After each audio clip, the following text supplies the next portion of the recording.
In today's video, I'm going to teach you how to put an emoji next to your username in Slack, a simple yet fun way to spice up your Slack profile. Let's dive in, and by the end, you'll have learned how to add a personal touch to your profile with your favorite emoji.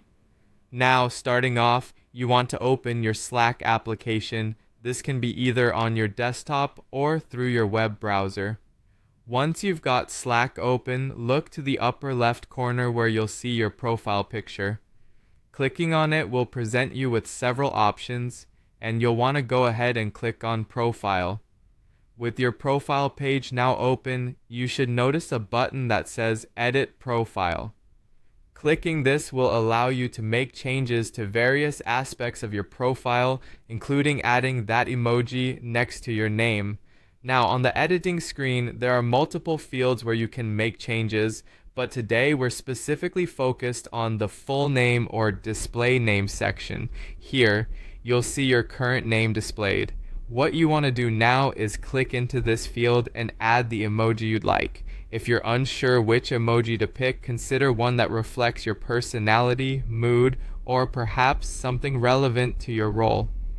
To insert the emoji, you can typically use the emoji insert feature on your computer or just copy and paste from an emoji website if that's easier for you. This small addition can make your profile stand out, add a touch of personality, and even make it easier for colleagues to find you visually on channels. Once you've chosen and added your emoji next to your name, all that's left is to save your changes.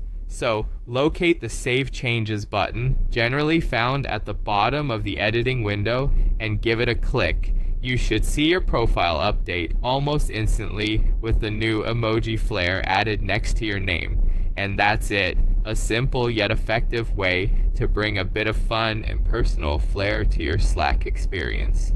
This can also encourage a bit of creativity and personalization within your team, making Slack a more engaging platform for everyone.